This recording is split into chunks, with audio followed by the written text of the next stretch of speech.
Hey, hello, welcome back. Are you doing good? I hope you're doing good. I'm doing okay-ish. I was out last week, now I'm back. Are you ready? Today, I'm going to do a book review for Grady Hendrix's latest novel, How to Sell a Haunted House. This is the seventh Grady Hendrix novel I've read, seventh Grady Hendrix book I've read, and I've got some thoughts. So today I'm gonna review it. I'm gonna give you the plot. I'm gonna talk about the characters, what I liked, what I didn't like, and where it stacks up in the other books that I've read. So let's go. So the plot. We follow Louise Joyner after she hears about the death of her parents.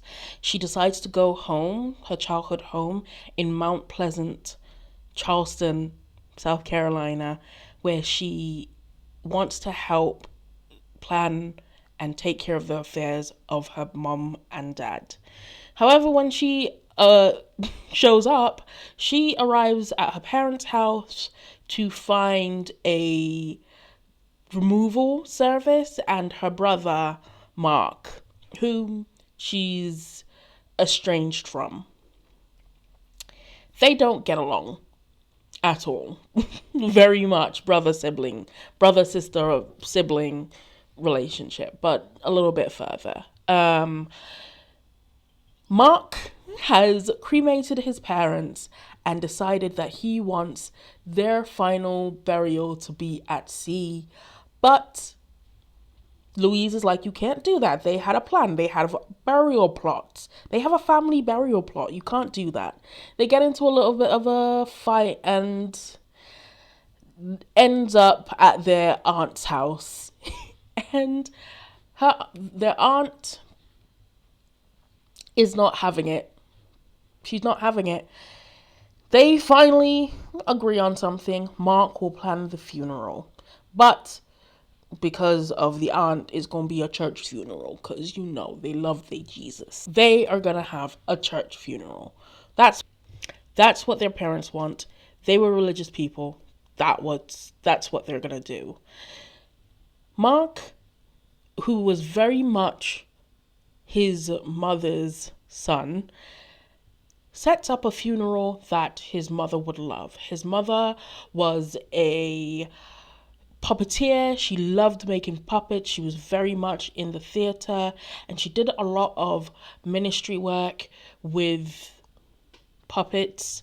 So he gets together the Ministry of Puppet, and they have this really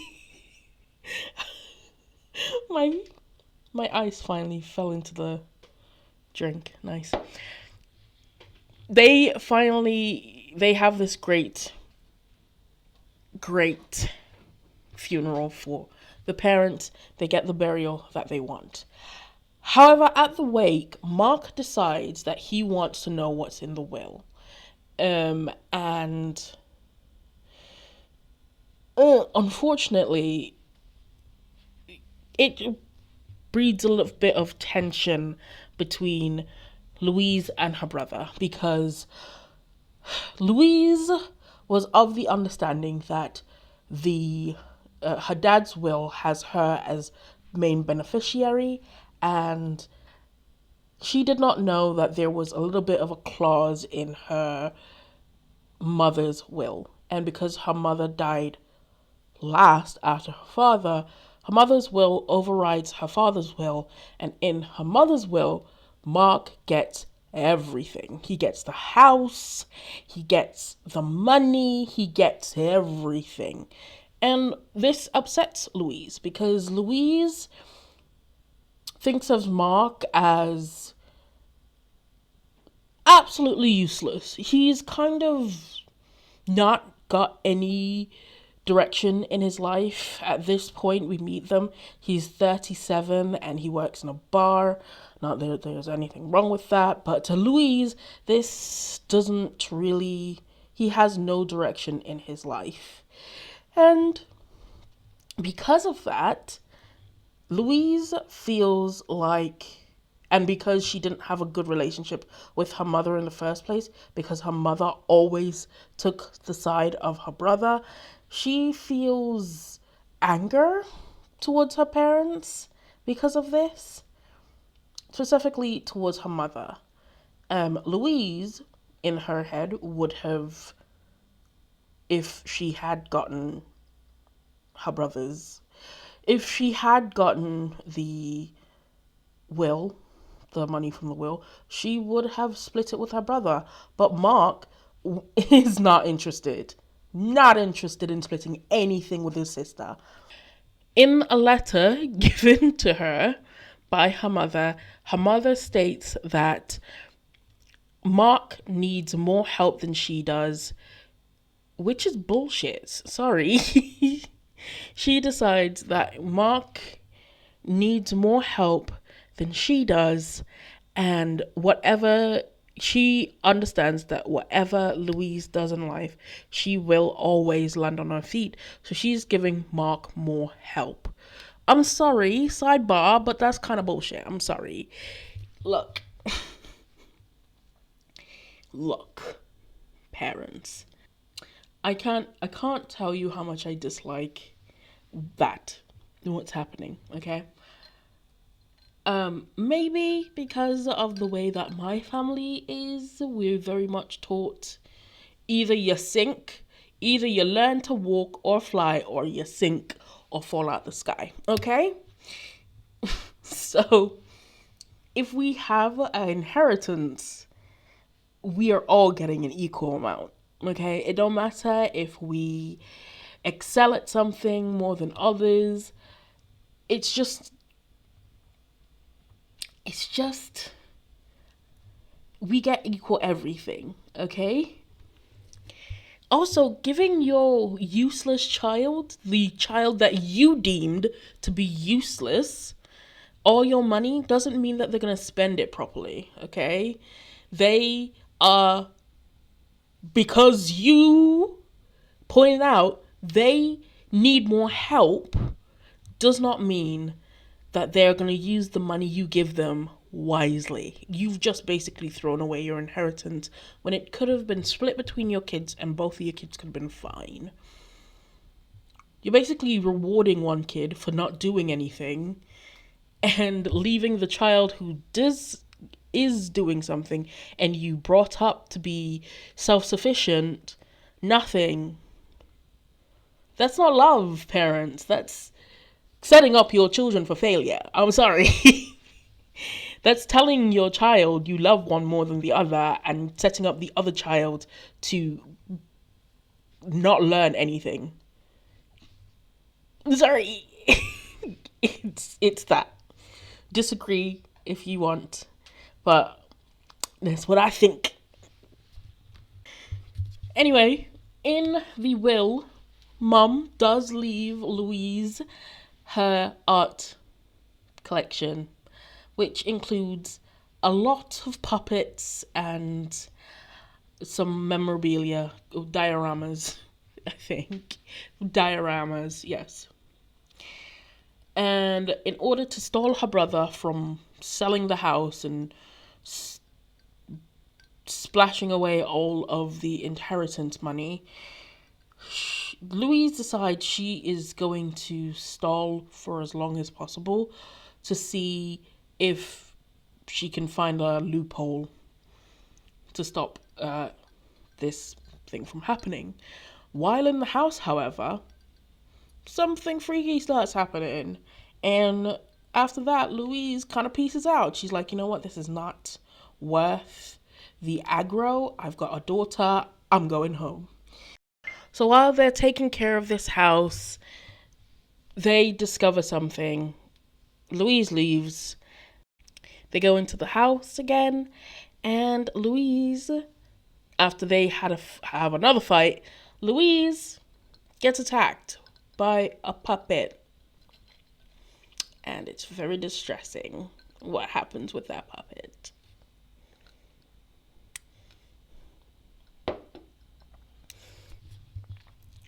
So,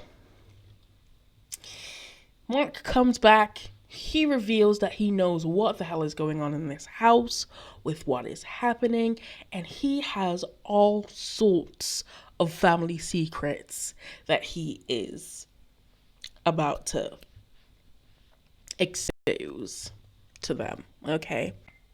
What I loved that this story, most of Grady Hendrix's stories have some deeper level meaning. Some of them are just plain fun, such as Horror Store and We Sold Our Souls, are just fun horror stories. Paperbacks from Hell as well, but that's nonfiction. But stories like The Sudden Book Club Guide to Slaying Vampires, Best Friend's Exorcism, Final Girl Support Group, and this book, How to Sell a Haunted House, have some deeper underlying meaning to these books, to them. In this one, it's all about family trauma and hidden family trauma, specifically generational trauma. Something that happened in their family or in your family can always come back and affect your children, even though you don't want it to. It's just how things work. Sometimes you're lucky and you never find out any drama in your family, even if there is drama in your family, but sometimes you're very unlucky. And Louise and Mark are very unlucky with this. It also tackles the issue of family, like parental death. As someone who still has both of their parents, it is a day that I personally dread. I'm not looking forward to that day. I know it's gonna happen. I'm not looking forward to it. And I know when I have children, my kids are gonna go through that too. It's something that is part of life, and I'm fortunate to have my brothers and my sister on my side when that happens. We're pretty much not Louise and Mark, although in this story, their parents' death kind of brings them together. It kind of heals this wound that was between them. That is what I like. I also like Bob. Bob, every story needs a Barb. Every story needs this Southern Asian woman who is all attitude and it is all bubbly. I need a Barb in my life. I need that bubbly Bob. I love her. What I didn't like. Okay, so what I liked, again, pacing, great. The pacing was great. I never once felt bored reading this book. There wasn't a lull. It was a very, very action-packed type of book. Things were constantly happening. There is like a second or two of being able to catch your breath, but immediately after something is happening and you don't really breathe until the lulls in the story, which is pretty good. I kind of like that. But when there is a breath, it is normally Louise reflecting on something that happened with her parents, and very much the bringing it back to her grieving and Mark's grieving. Even though all of this madness is happening in front of them, we are reminded that they are grieving, and you start to see this path towards her brother opening up between them. Sometimes it doesn't last very long, but it's a path between them, and it's pretty good. I liked that. What I didn't like, the fact that after a while, you don't get Mark's perspective for that long. it would have been nice after we hear Mark's side of the story, because we do hear Mark's side of the story, if we kept interweaving between Mark and Louise, because at that point you notice that it's not just Louise's story anymore. Yeah, we started with Louise, but after Mark has his say, it would have been nice to look into how what Mark was thinking, what he thought of his sister, what makes him tick, what makes him want to, if he even wanted to, reconcile with his sister. Especially because we went into the depression part of the stage. It would have been very nice to hear about what Mark was thinking during that part, because he was the one in the depression. He was the depressed one, you know? That depression chapter was very much, those depression chapters very much were kicked off by Mark, so it would have been nice to hear his side of the story and how he was feeling and how everything was hurt, like how he was dealing with everything and what he thought of his sister, because he put on his front back during that part of the book, and of course Louise was trying her best to take care of her brother when he put that front back on. But we didn't hear Mark's perspective after that one thing. Would have been nice, but whatever. It's Louise's story, sure. Overall, what did I think? Yes, that was the only thing that I didn't like about this book. What was my overall thoughts on How to Sell Your Haunted House? I very much enjoyed it. I very much thought it very much had an impact on me because of its subject matter, because obviously, well, like I said, I haven't been through that yet. It's something I'm going to go through. I'm not looking forward to it. And after I finished reading the book, I did call my mom and my dad and made sure that they were okay. Talk to them a little bit, hear their voices a little bit. And it had that kind of impact on me. I love the fact that it was not just a haunted house story, which easily could have been. There was a little bit more. There was a little bit more in there. I'm trying so hard not to give you any more like spoilers, but it would have been.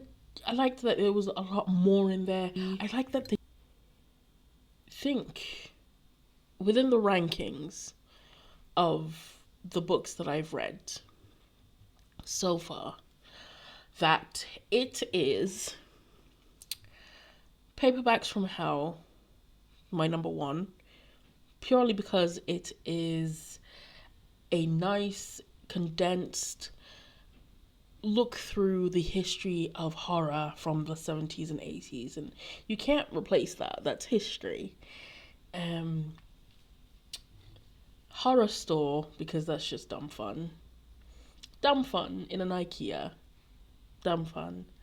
I think this will be. No, I think my best friend's exorcism after that.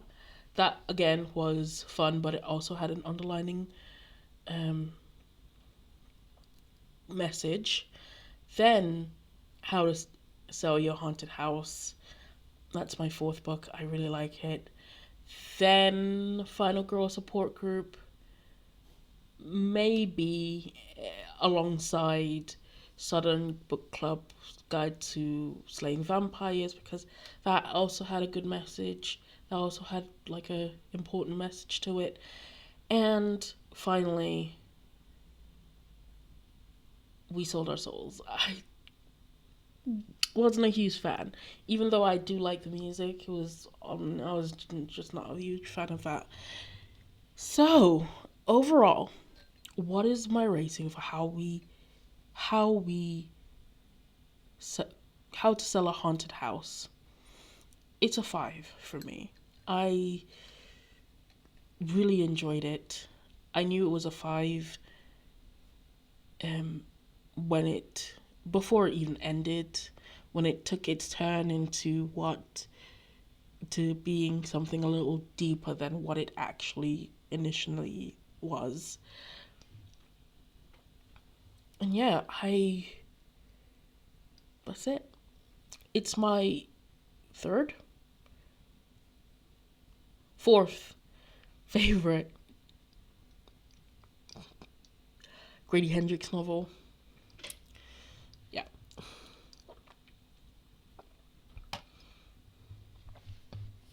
So, I am done.